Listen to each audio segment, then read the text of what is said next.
Welcome, everyone, to Awesome Truth, a wrestling book club. I'm your host, Steve Semino, and we want to wish you all very happy holidays. We are taking this episode off. We are celebrating the holidays with our families, but of course, we wanted to provide you with some audio content while we are gone. So we're dipping back into our archives and bringing back an episode from January 2024.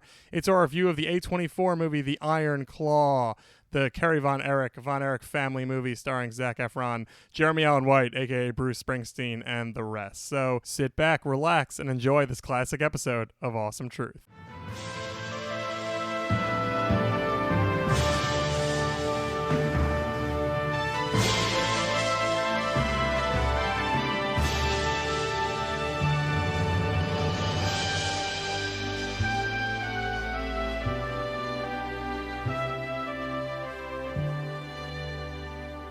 Welcome, everyone, to Awesome Truth, a wrestling book club. I'm your host, Steve Semino, and with me, as always, is my co-host, Walt Schwenk.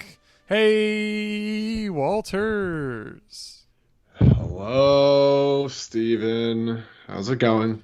My friend, it is going very well. It is going especially well, Walt, because we are talking about a feature film today. We've talked about feature films before, and I guess technically, I was going to say we've never done this, but Fighting With My Family, I guess, was a feature film about wrestling that we saw in theaters and covered, right? Yeah. So this is the second time we've done this, right? Is covered like a real big budget feature film in theaters that is about pro wrestling. Cassandra, I guess, was never in theaters. It wasn't in theaters, yeah, but it was a new release, though, so you're right. That is similar of a vibe, but certainly not as big. This is like, a big deal movie. This is an awards player of sorts. It's making a little bit of money. It's not doing gangbusters, but it's been a slow success so far. Of course, I'm talking about The Iron Claw, the movie about the Von Erich family, the A24 feature film written and directed by Sean Durkin. Well, we saw this movie in theaters, not together, but separately over the holiday season. Correct me if I'm wrong, but you drug your entire family to see this movie. Is that right? I will give credit to my brother for that one. How did he sell the family on this particular movie, and what did they think about it? He didn't. He said, "We're going to see Iron Claw," and and then walked away, and I was the one who was left like having to explain like, well, why, as me, a casual viewer of a film and barely a viewer of wrestling, care? And so I try to set it up to the best of my abilities to say, like, listen, it's a true story. It's tragedy after tragedy after tragedy to the point where it's like it's stranger than fiction. And I left it at that because like beyond, like I just saw a lot of like blank stares from my sister and and other family members, and I'm like, it's not gonna suck. But they weren't mandated to go with you. They did they choose to go with you, or was it a family outing regardless? Or it was 50% like good timing for like the film that day. 50% my brother was gung ho and didn't really give another option. There was like a backup plan for like the girls to go watch like I can't even remember what rom-com. The one with the Maverick guy, right? With Glenn Powell. Yes. Sydney Sweetie? Yeah, Sydney and Glenn Powell. Anyone but you, is that right, I believe? That, I think, yeah. So there was like a backup plan, like, oh, we'll go and watch this while they were watching the wrestling movie. But the timing didn't work out, so they were stuck watching. They all saw The Iron Claw, which is fascinating. None of the so I tried to sell them on the fact that, like, oh, Jeremy Allen White, is that his name? Yeah, the bear guy. I keep calling him the Bear. Yeah, he's the bear. But no one had evidently seen the Bear, so that wasn't even like a selling point in that aspect. Yeah. And I don't know if Zac Efron art movie, A24 movie, really resonates with people. I don't think people care that, like, oh, this is a role that Zac Efron really got into. It's like, yeah I could tell. And it's also like, I think you have to know that, like, this is a weird choice for Zac Efron, like, but you have to understand what A24 is, who Zac Efron really is these days, and what this movie sort of is. So that is a layered sort of selling point. Yes. So how did you trick your family into watching this? Well, I was in Kentucky with my wife and her family, and they had never met my son before, so they were ogling him and watching him and holding him and all that. So I saw a primo opportunity to duck away and see this movie, and I mentioned it. I was at the bar. Another thing I was lucky enough to do with my son is leave him at home and go to the bar, and one of my wife's friends' husbands was like, I'll go to the Iron Claw. I haven't been to the movies in like 3 years, but I'll go see that wrestling movie with you. So I went with him, and he knew nothing really about wrestling beyond like the basics. He just thought it looked interesting, and we walked out, and he was like, that was a heavy film. That's a lot to take in, and it is. And if you're listening to this episode and the show, you imagine the story of the Von Erichs, and people probably know how heavy this is. It's a dark tale, and this movie, I will say, does not pull any punches. In fact, it layers on the depressingness and the darkness and the sadness behind it all. Yeah, so you actually beat me to the punch, because the post-movie reactions from people who didn't know what to expect and thought maybe expected a fighting with my family kind of narrative. I guess when I said tragedy after tragedy after tragedy, it didn't really sink in until you're watching all of these crazy events unfold. And then, my family members who did go left like shell-shocked, like, I can't believe that actually happened. And I'm like, I wish I could tell you that this was like dramatized, but it really isn't. That's exactly kind of what happened for the most part. Yeah, I mean, if you even know the full story, there was a story about this in the LA Times and a couple wrestling publications. They cut a whole brother out. Chris Von Erich, which I totally forgot about, was another Von Erich who died also, and Sean Durkin cut him from the script because he said, like, I can't sell this movie if 4 brothers die. Like 3, I guess, is a doable amount of dead brothers, but 4, the audiences just won't go for it. Well, they kind of take that narrative and fold it in with Mike is sort of a composite brother at this point, right? Right. Yeah, I think so, because there were some elements of like, not that character wanted to be a wrestler so badly, and the idea of being undersized or something like didn't, but like the idea of the pressure that this guy had to be a wrestler. I feel like they played around with that. That's part of the Chris story, right? Well, yeah. Well, just the fact that he wanted it so badly. Chris is the one that was just wholly unsuited to being a wrestler, right? Like, he was just way too small.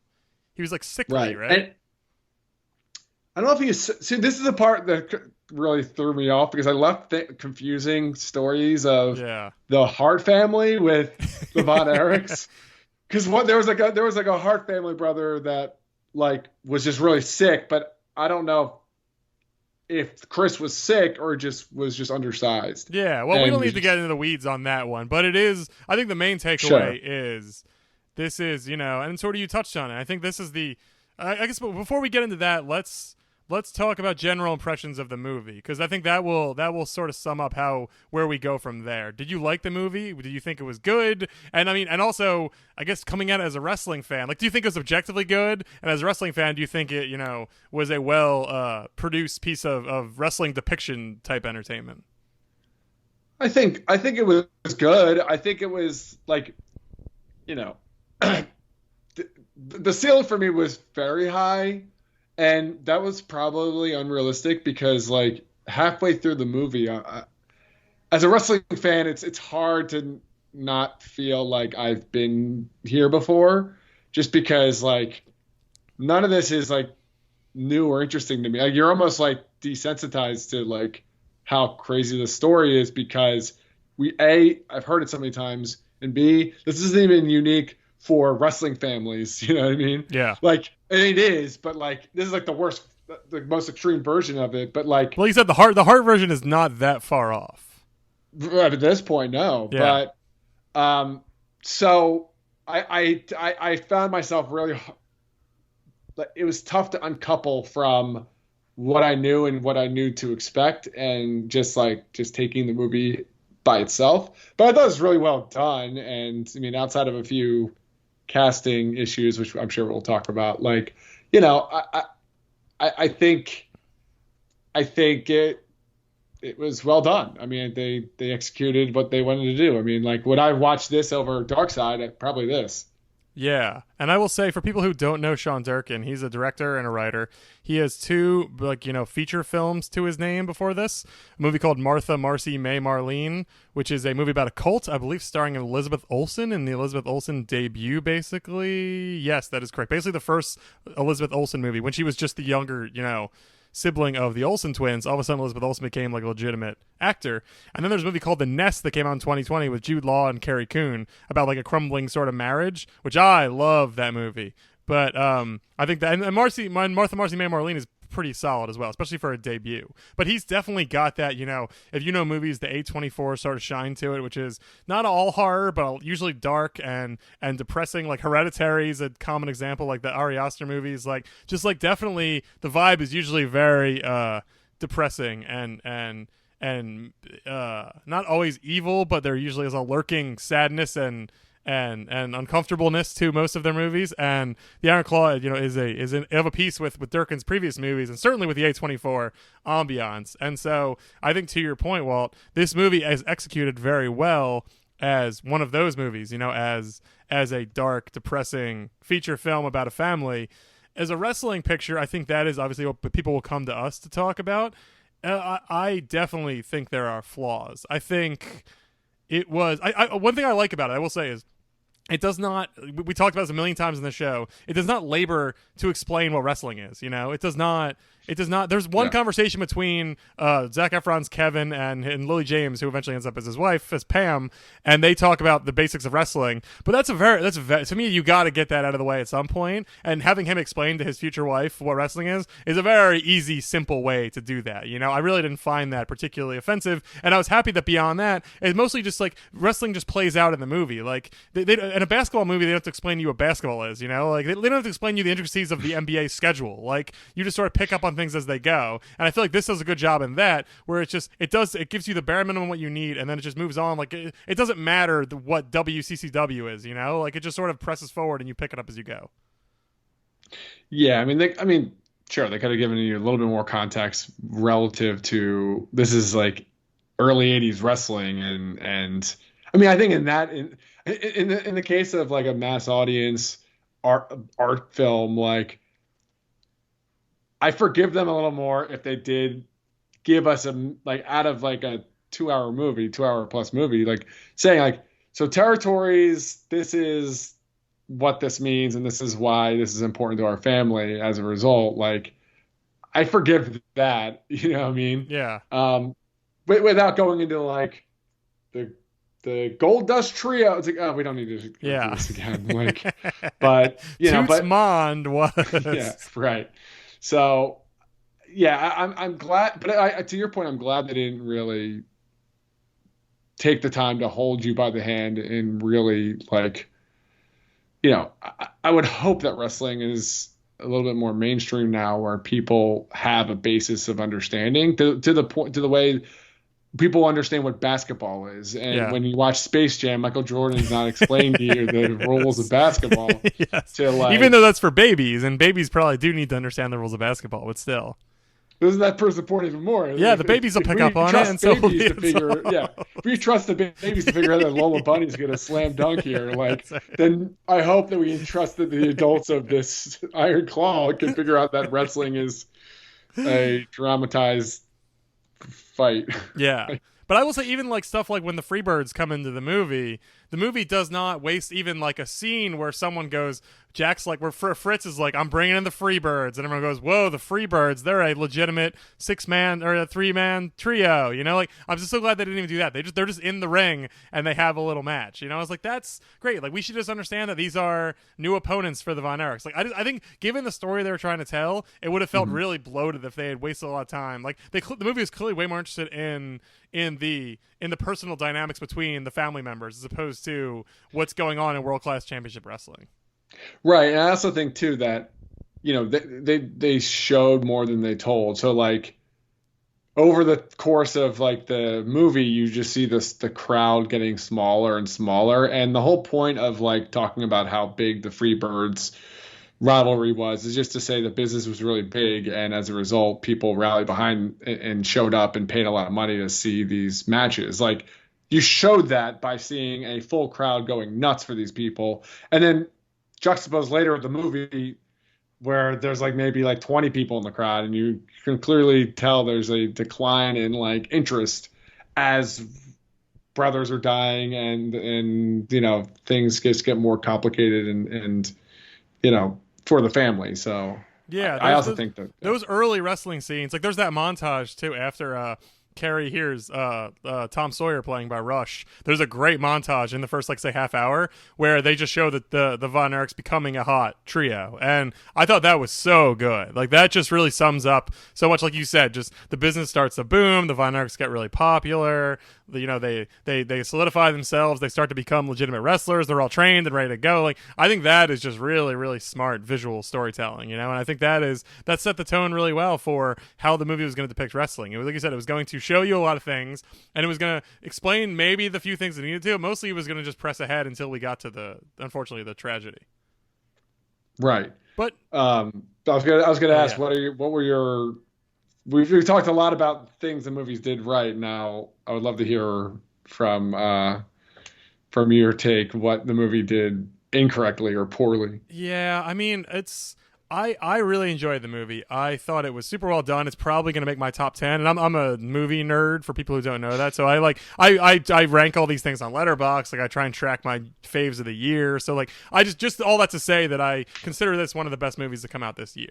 That said, I think the casting was always going to be so hard for this because it's just hard to have actors who are also, like, Young Rock is a thing we've talked about. Young Rock is terrible. And one of the things that makes Young Rock so terrible is everyone looks and sounds like a total, like, nothing like their character, for one, and also be like weird caricature embarrassments, you know? Like, it just feels fake and weird and poorly done. It's just really hard to get these larger-than-life people onto the screen and show them in a way that pays them their dues and emphasizes why they're important, while also grounds them a little bit and makes them serious and legitimate and swole and large, to be honest. Like, it's just really hard to get the look of a wrestler down. One thing I'll say is, you know, Zac Efron got gigantic for this movie. He is, I'm sure, Walt, you were very impressed by his size, I imagine, right? Very impressed. Like, he looks like he could not literally get any bigger. Like, I don't think he could get a single extra, like, amount of mass onto his body. I mean, this guy got off the set of Baywatch and was like, and his takeaway was, I need to take roles to make me even bigger than, I got to keep up with this Wayne guy.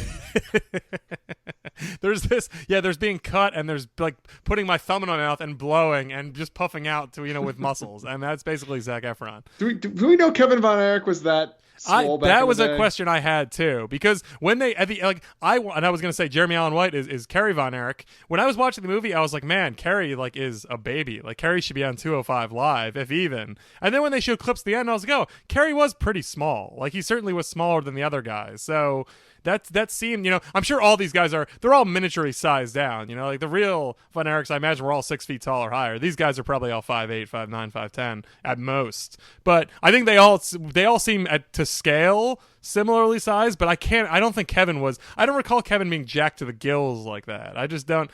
I feel like that's something we would remember from you know, documentary footage or something like that. Right. I mean, I just can't. I mean, I don't think I've even seen the dark side of this, so I haven't seen. It's been a minute since I've seen. Let's Google early '80s Texas wrestling. Kevin Von Erich size. This is gonna be on Mike looking up how large Kevin. Because I meant to do this after I saw the movie. He was 6'2" in real life. So Zac Efron is not 6'2". There's no chance. But relative to Kerry Von Erich's portrayal. I guess that would line up. He was a little taller. Kevin Von Erich was ripped and tall, but he did not look. He was not nearly as bulky. He didn't have boots? No, he didn't have boots. And just like in the movie, he didn't have boots in the movie either. Yeah, which is cool. I didn't know that. I'm glad I didn't know he was doing. I knew he was being Matt Riddle. I was actually very impressed to see that. Yeah, I didn't realize that either. But I will say, I think the casting was good in that Zac Efron is a name actor of a sort, and it's interesting. Most people, I think, will go see this, be like, what is this Zac Efron wrestling movie? Like, I got to see that. Jeremy Allen White is hot, you know, literally, and in terms of his cinematic and you know, entertainment appeal. So I think casting him is also a good get. He's a good actor, but I think Kerry Von Erich says like 10 words in the entire movie. Jeremy Allen White is he's honestly he's almost not even in the movie very much. He's in it the appropriate amount for given Carrie's role in the story, but he doesn't get much to do and besides looks and and physical performance and stuff like that. He just doesn't get a ton of meaty moments. And the meatiest moment he gets, I think, is one of the fakest parts of the movie. And then Harris Dickinson is David, and I think he's maybe the best actor of the trio, and he has the most to do, but he dies first, and so he just has less screen time for obvious reasons. And I think all that to say that a lot ends up on Efron's shoulders, and I don't think Efron is a very good actor and doesn't really do the. And some people disagree. There's a lot of people who think he was amazing in this. I don't think he has the emotion and the hefts to handle the last like half hour of the movie. I think he sort of doesn't, and he's not like embarrassingly bad by any means, but I think he just doesn't. I think there's a classic movie in there if Efron's a little bit better actor, and I think because he's not, it more becomes like, oh, that's interesting, good for him. Like he tried really hard. As opposed to this guy nailed it. He's like a top tier, performer. Yeah, I think so. There's two follow-up thoughts I have based on what you just said. Yeah, there's a lot of thoughts. No, but it's good. You're the expert in this field, and I'm just a guy who likes a good romp. Like Rush Hour 2 all day. Yeah, of course. Well, we agree there, obviously. Sure, right. But Jeremy Allen White, I think the fact that he's so successful and kind of big as the Bear, I feel like some of his moments in the scenes where he's Carrie freaking out, like I can't not see him in the walk-in freezer freaking out at opening night of his restaurant. Like to me, that success as that character kind of almost like impacted the way I looked at him as Carrie. Yep. Looks wise, he looks like Carrie, like it just does. So he's the best look. He's the most close. The hair is like they didn't need. That's what his hair looks like, and he looks like a wrestler and like Carrie right away. Yeah, but yeah, I mean, obviously his size is a factor, but just when he was freaking out over the foot, I'm like, yeah, that's Carmy. That's not Carrie. That's Carmy. Yeah. But I mean, to his credit, I mean that show, I really like that show, but like I can't unsee that anymore. So that's going to be tough. That would be interesting to see him try and develop out of that, because it's just such an easy crutch to lean on. It's like, oh, let's just go with what worked before. But I have a question actually. Like Zac Efron played a really convincing meathead, like just swole to the gills, kind of simple Texas guy, kind of lost in the family drama, and I think he did convey some level of range with how much he cared for his brothers, kind of his dynamics with his father, and all that. But to your point, there is something missing. Whereas someone like, and I realize we haven't even talked about this movie on the podcast before, but the wrestler Mickey Rourke. Oh yeah, like, Mickey Rourke kind of had that extra element to him that made him a better downtrodden wrestler than Zac Efron really brought to Carrie's role. And maybe that's just not Carrie, Kevin. Mm-hmm. Maybe that's just not who Kevin Von Erich is. Maybe he's just a simpleton guy and he nailed it. But like, there is a stark difference between those two portrayals, and I'm curious if you agree with that or if I'm off base with that kind of feeling. I think there is. I think that's I never thought about it that way. I think that sort of does sum up my thoughts on the last half hour, the last 45 minutes.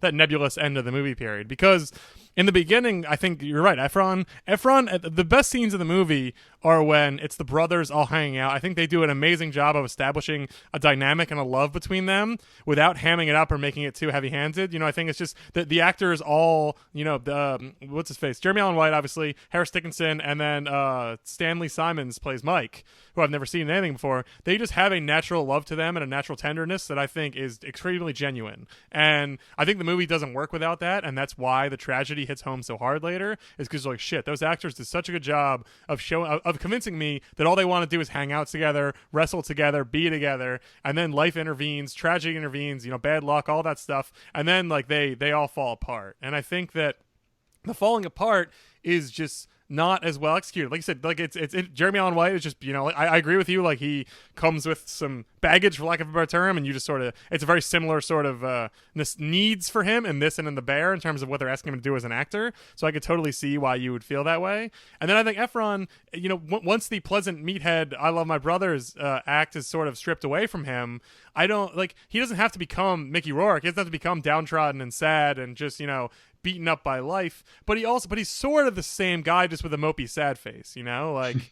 I don't think he's bad. Again, I think it's really hard to convey the utter emptiness you must feel after your brothers all die. Like, I'm not really sure what I would have wanted him to do differently. Like, specifically, like, if I could give him notes, I don't think I'd have really hard notes for him. I would just say, I don't know, man. Like, it's just hard to do, and I just don't think he figured it out. And the director, I don't think probably maybe knew what to do either, because one of the scenes that I think is sort of the crux in the movie that really does not work for me is Hoyt McElhaney, who we've barely talked. Holt McElhaney, he plays Fritz. He plays the dad, and they tweak the story a little bit here. Kevin ends up finding Carrie after he killed himself on the farm, and then Fritz is there, and Kevin attacks Fritz and like chokes him, beats him up, and yells at him a lot. And then I think like that's basically, and then I think they sort of go their separate ways. It's implied, and like that's sort of the end of the family. That never happened. I was 99% sure of it, and the LA Times story I mentioned made it clear. I think Kevin found Chris, and Fritz found Carrie, but there certainly wasn't a confrontation like that. And Sean Durkin even says, in a weird way, like, he owns up to, there wasn't a confrontation, but I felt like there could have been, or there was an emotional version of the confrontation, so I made it literal and I made them fight. I just think that scene is weird and awkward and like just not. I didn't buy that that's what Kevin would do at that moment. Again, I don't really know why. It felt very manufactured. It felt like very convenient that Fritz is right there after Carrie is dead, and then Kevin jumps on him and chokes him. Like, I was like, come on, there's just too much going on here. Like, let's sit with the fact that Carrie died, And I think that's just, I think Efron doesn't have the chops on his own, and I think is a little left behind by the story and the screenplay at that point, and can't really do what it needs him to do. And again, I don't know if that's his fault necessarily, but I just think it's just the whole end of the movie. I think it's really hard to like I said, to sell everything that happens. And I think Efron's slight inability handicaps it a little bit. I mean, I think that scene is convenient. Yeah, it's right. Like, wow, let's have this pivotal moment over this final tragedy. It's like, all right. It's the one part of the movie where, like, obviously, like, I had questions about it. I'm like, I don't think that ever happened. But like, if I was a casual person, I'd be like, I don't know if that ever really. Yeah, happened. I think you'd feel the same way. Like, because I think it's impactful. Then after that part, Kevin carries Carrie back. Hard to say. Kevin carries Carrie back into the house and lays him on the table. And there's like this little fantasy I think that Kevin has where he dreams of all his brothers being together in the afterlife and getting to reunite. I thought that was a beautiful little touching moment. I wish we'd just gone right to that. Like, I don't know if the Fritz confrontation added anything. Like, if you're gonna make up a confrontation that didn't happen, don't pop it in the middle of that really, powerful, important moment. Save it for a little later. Like, make it up at a different time, in a different place where it fits the story better. I don't know. It just lost me a little bit there. Yeah, I agree. It was a weird taste. I mean, I think I left the movie like, there's a lot of things you want to fact check and you want to kind of like look up, and yeah, I think I wasn't alone in that reaction, because even people who weren't wrestling fans, like my family members, were also like, wait a minute. Did this happen? Did this happen? So we had to, like, my brother and I were going back as wrestling historians to the best of our ability, like, talking about the lost brother and some of the other stuff that, that unfolded. But the one thing I was left wondering about is, like, was Fritz truly the bad guy in all this? Because, like, the movie obviously paints Fritz as the overbearing father who, like, clearly, like, manipulated and pressured his sons to, like, succeed in this fake world, and doing all these, like, things that undermine and to really control them. And I'm like, I wonder how accurate that is, or is that kind of like, was that a convenient, like, character choice to say, oh well, the dad is clearly controlling everybody and is an asshole and is truly the bad guy here. just to give people something to feel like, well, he's the reason why these bad things are happening versus like, nope, these bad things just happen and it's just it is what it is. Like, Yeah. It's. I mean, I don't know the answer to that, and I think that's. If I remember correctly, Fritz put some explicit and a lot of implicit pressure on them. You know, like there was just, and like I think he did want. I think he made it clear that he did want. You know, he liked the idea of at a certain point. I think he made it clear that he would like them to all be wrestling brothers, and especially I think for the sake of the promotion. Like I think he knew that it was gonna that they became his cash cow, and at that point it was less like this is a fun. You know, having my sons here, and it more be like these are the stars of my show. You know, and they mm-hmm. draw money, and so it became less familial and more employer employee type dynamic, if I remember correctly. But I do agree that it is that I think the movie does a good job, and it doesn't make Fritz cartoonishly evil as a father, but it does make him very manipulative, like you said, and very like talking about the power rankings of his children and all that, Yeah. which is outrageous. If that's remotely Yeah. true, that's a crazy thing to say to anybody. Sadly hilarious. Yeah, very very funny until they all start dying, and then less Right. funny. But yeah, it is very. I know that the mom did leave Fritz after I think Chris killed himself.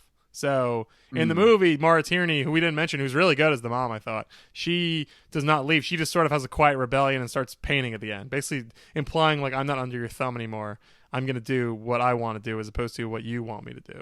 So I Yeah. don't know. I think Holt McCallany is really good, and I think he's a great actor. And I think and one thing the movie doesn't go into is our Fritz's pressure on them tied directly to wrestling's pressure on wrestlers. Like is the pull of wrestling can be a really strong one, and when you're in the business, it's fun and intoxicating, and people love it. People fall in love with it, and they find it hard to get away from it, whether they have familial pressure or not. They just want to keep going. They want to keep competing. They want to win. They want to be the best. Usually they're athletes, and so they want to be on top. Like I think the movie doesn't get into that a ton, which is fair because again, I don't think it needs to, but I do think that would be like that's one thing where I would give them a little more leeway as well if they tried to explain that like not only is Fritz pushing these boys, but like wrestling is just the kind of sport where once you're in, it's really hard to get out, and it doesn't kill you necessarily, but it does put you on a path that does end a lot of lives. And instead they make it seem like the family pressure is the number one, and the curse in general is the thing that's taking them all down. Whereas wrestling, it's hard to blame it directly for a lot of these things, but certainly most things about tragedies like this do make very clear that wrestling played a role. It was a factor in these deaths and these sadnesses a lot of the time.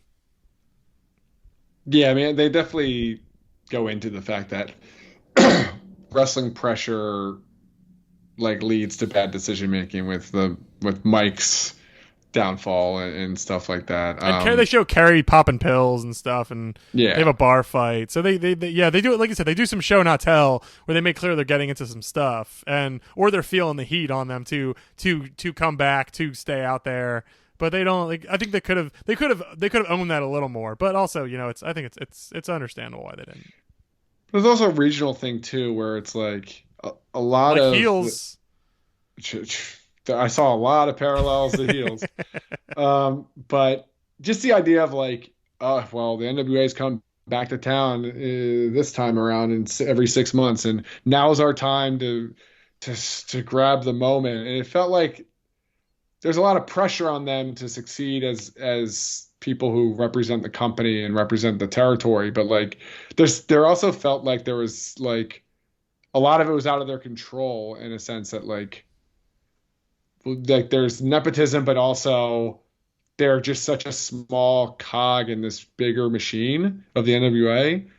And so I don't know if that like made those moments feel like more pressure, or it almost like made them feel powerless in a sense. It's like, oh, Ric Flair's coming to town. We have to really like step up our game. And oh, David, you have to do this. And it's like, guys, can't you just like succeed, like just be successful in your territory, and then like that's it. I mean, like I understand that like, if the NWA gives you the champion, like there's certain financial implications with that, but like, it just felt like they were such at the whim of of the NWA coming to town that like, it almost made it feel like it was completely out of their hands, even though they're still running a business and they're still like managing their own outfit. It's like, so I don't know. No, I think There's that's interesting. I'm glad you brought that up because I actually had that exact thought when I left the theater. Is if they want to make Fritz the bad guy, which they clearly did in a lot of ways, I think it would have been very helpful to at one point make clear like I said, Fritz keeps acting like he has power. He keeps acting like I've been angling to get my sons the belt and all that. I think it would have been very enlightening to make it clear at some point. Fritz has no power whatsoever. Like Fritz is just one, like you said, he's one of many people who wants their guys to have the belt, and like he can say all he wants. He can act like he's a big fish, but he's really in a very small pond, and he doesn't have the sway. He doesn't have the power, and he acts cool and tough in front of his kids and his employees and all that. But at the end of the day, he's one of 12 promoters, who has a say in these things, and so it doesn't mean he's not nobody, but he's not the big wig, big shot king of the world, but he loved acting like he was. He loved acting like he was top dog, and I think it would have been a good way to neuter that character a little bit and undercut him. Is like, look, you talk all the time about how you're going to get us the belt and all that. Who are you? You're just a guy. There's a bunch of guys just like you. Like you can't guarantee us anything. You can't get us anything. You're our father, but you're not the king of wrestling, and you act like you are. And I think I think there may have been an opportunity there to undercut him. Anyway, and again, instead of having Kevin jump on him and choke him, maybe you Right. emotionally attack him by revealing that the emperor has no clothes. That's a good thought. I mean, yeah, there's a lot to explore there that, you know, I think they were kind of hinting at it at times and without really going into it. And, to me, like, this is nitpicky. I don't know what the balance is and all. But yeah, to your point, you know what I know they shouldn't have done is had this like really dramatic fight between father and son. Yeah. It's like, I think we all agree that like there's a lot of ways you could have diced this onion and that's not it. Yeah, absolutely. Well, one thing we should talk about before we wrap up here is there's one moment in this movie that I think anyone who's listening to this podcast has thought about, talked about, read about, and it's the portrayal of Ric Flair. This is a big part of the movie. They've been talking at the point when Ric Flair comes in the movie, played by an actor named Aaron Dean Eisenberg. I don't know who that guy is. I've done very little research on him. He doesn't have a Wikipedia page, so I'm gonna try and not. I'm gonna try and speak about him in terms of the whole movie and not lay too much at his feet because he seems like he's just a guy. But Ric Flair comes to the movie. They make it very clear. There's been tragedy at that point. There's been, David has died, but the other two are still alive. And Flair comes to town, like you said, and they want to impress him. And I actually really like that scene a lot because I think the point I was trying to get across, because what happens is they have a match with Kevin. Kevin goes into bed. I don't know if he goes into bed. I don't really know what's going on in that scene. They imply that he goes into business for himself. I think it's just he overplays the finish, maybe. Like he just gets a little too intense with the finish and gets DQ'd and Flair wins. But the thing I like most about the scene is the Von Erichs are all like distraught about this, and Ric Flair comes in the back and is like, "Whoa, boys, that was crazy. Anyway, you want to get fucked up? Like, let's get out of here." Like he's just this big personality who also like can turn it off and on like a switch. He's like, "Okay, wrestling's over. Like, let's go have fun now." Whereas the Von Erichs eat, breathe, and live this, and they're all like, "Jesus, like this guy is another. He's a different human type of person than we are. Like we're not this kind of guy." So I like that scene. What it's trying to say. The performance of Ric Flair is Young Rock levels of bad, right? It's terrible. It's one of those things where it's like, listen, you can kind of get like a second rate, who's he? Damn it. Jay You have to Lethal? edit around this. No. The guy from Harley. Harley. I thought the guy playing Harley Harley was Race. good. Well, no, so But you don't to have pick to be. back up. Harley doesn't have as much of a character. He's just a big fat guy. you can get a second rate Harley race and get away with it. But if you don't have anything close to perfection in your Ric Flair actor portrayal, like you just rely on found footage and cheat your way around it because you can't not nail that. Yeah. The end. And they didn't nail. I was watching that scene. I had read nothing about it, and I was like, he would have occasional line readings where I go like, okay, I think he's settling into the voice, he's settling into the persona, and then he would just, and everyone, the whole thing on the internet is he can't woo right. He's like woo, and it's like no, that's the only thing you need to get right. Of all the things you just said, at the base level, you can be wrong about a bunch of other things, but if you get the woo right, you kind of save the character. You know, you kind of save the performance. Yeah. And when he gets the woo wrong too, you're just like, okay, we're fucked here. It's over. We're done. But it seems like they did one take of it, because like to your point, he was like finding the voice, but it's like if you find the voice halfway through that monologue, then just say cut and say that energy apply to the beginning.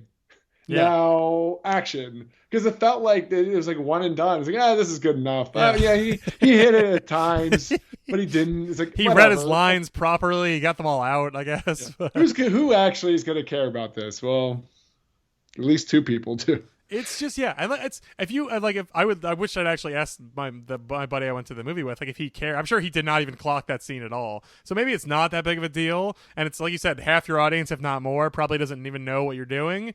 But I don't know did your family make a comment about Ric Flair? did your mom or sister comment on Ric Flair? They did not. Right, so they did not. Maybe it's not a huge deal. But like you said, it's just I don't understand why that's the best they would do. And also there's no need to put, like you said, they could do that same scene while having Ric Flair sort of kind of off camera. And like just the persona speaks for itself, the voice, like they can shoot it in a way where the same impact of the follow up when he talks to Kevin after the match, that can still be there, just not with this guy who is, or even you can have that guy playing Ric Flair in that scene, but like you said, the promo just is Ric Flair himself talking.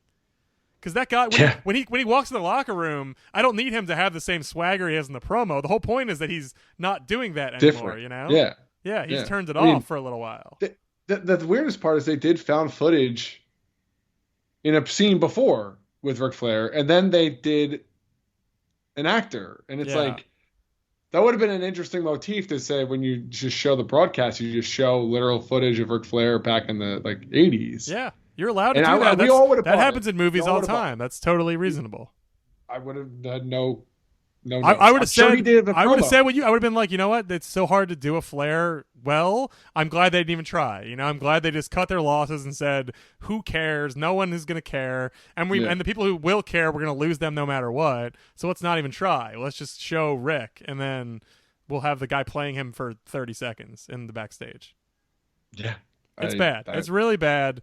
It takes you out of the movie, and but it's funny too, because one of the best scenes in the movie that I really enjoyed is when Kevin is trying to cut a promo with Bill Mercer, with the announcer guy, and he keeps messing it up, and he can't. He's got no chops. He's got no charisma. He's bad at doing promos. I thought that really summed up Kevin's liabilities and and sort of his lack of ability as a wrestler at certain parts of being a wrestler in a way without having someone say it out loud. I thought that was a really great scene, because you're like, okay, this guy looks the part, he cares so much, he's so passionate, but he's lacking it. He just doesn't have that little spark that a lot of guys have. Yeah, I think so. They got that right. They obviously care about Sean Durkin cares about promos and the power of them, but just not when it comes to his Ric Flair actor, apparently. Yeah, I mean, I think you nailed it. You said it best with. I guess they called up the Young Rock casting director because send us your most send us a guy who's not the worst. Like he's not going to embarrass us, but he's fundamentally going to lack what we need him to have. But he's going to embarrass us. In some circles, they will laugh at us. Yes. So. Well. Yeah. You know what? I will say, now that the movie's over and it's done, like I walked out and I was like, that was a borderline masterpiece. The more I thought about it, the more I was like, there is some stuff about it that I did not vibe with entirely, and I think there's some flaws with it, just structurally in certain ways, like we talked about. But at the end of the day, I think it's I'm very impressed that they made this story into a movie that has generated somewhat mass appeal and is like interesting and provocative. Like I think it's just I'd like to see more wrestling stories, like maybe not Benoit, because that one is just gross and super sad, but the Hart family, sure. If they wanted to do the version of that, I think there's meat on those bones. Like I would like people to try and tell some of these wrestling stories in a way that is like objective and serious and dramatic and not campy. I just think there is room to tell these stories as if like similar to other sports movies, similar to other dramas that touch on athletics in a lot of these ways. Like I think there's room for that type of movie, and wrestling is rife with those kind of stories. So if they can get the tone right, and if they can just and take it seriously, I think there's more movies like this in the hopper that they can make that would be successful. Yeah, I mean, just take the catalog of Dark Side of the Ring, Yeah. and you already have a number of A24 And movies you some of can the other hit. ones have happy-ish elements to it. Like this, the happy ending in this movie is if your whole family dies, you can start a new family of sort of where you're the boss and you can Oh shape boy, them in your better image, which is was that the takeaway? I think so because the whole point is he moves to Hawaii, he moves with his family and like starts his own Von Erich family. Yeah, well, But that's even true. that's a very long term happiness. That's like you can suffer with the pain for decades and then come out the other end. But it's not like there's no quick fix, snap fingers, joy in Yeah, that. I mean, it Yeah, was but it's a very treat, tragic. right? Would you call it a treat? Oh, it's true. Yeah. It's worth seeing. I mean, I wouldn't be like, you can skip this one. Like, no, I would watch it. Just for Efron being so big, I mean, you gotta just. And I will say, there's a bunch of good visual moments, like the scene where Efron is in the ring and the camera's just stationary and he's bouncing off the ropes really hard. Do you remember that? Yeah, It's so good. That's just like that little fragment minute or 2 minute sequence is great. I was like, that says so much about where he's at right now. And just was like, and Efron looked great doing it too. Like this guy like looks and like we should say too, the work in the ring is pretty. It's very basic and nothing's fancy, but I think it's all very solid, well done. Like you can tell everyone involved really seemed to care about this and put the work in and take bumps and do a lot of the things that wrestlers do. Like a lot of that stuff is clearly them. There's no stunt people, so I think the passion is there across the board. I would say. yeah. I think the, everybody sold out for it, and as a result, it's a good movie. Yeah, could be better if we were involved from day one. Maybe we would have gave Sure. those great notes like we were saying Yeah. those great vague notes. But Happy to consult for the next that's right. project. But it's a treat, and if you haven't seen it yet, we highly recommend it. Especially if you're listening to this show, you are right in the target demo for this feature film. So go see it in theaters. It's a fun watch. Maybe don't take your family. Maybe it's not a fun watch either, but it's a valuable watch, and I think you will enjoy the filmmaking and a lot of the elements of it. So go see that. And if you want to hear us talk more about feature films, there are not a ton of them, but some of them are about pro wrestling. You can find our archives at awesometruth.libsyn.com. If you want episodes old and new, you can also subscribe to us. Apple Podcasts, Spotify, everywhere podcasts are delivered, we are there. Well, great to talk Iron Claw with you. Great to good for you. I know you don't go to the movies a ton, so I'm glad we got you to the theater. I'm glad we got you to the theater. I mean, I go to the theater. I have a child, and I go to the theater twice a month. So Okay, well, that's more than me.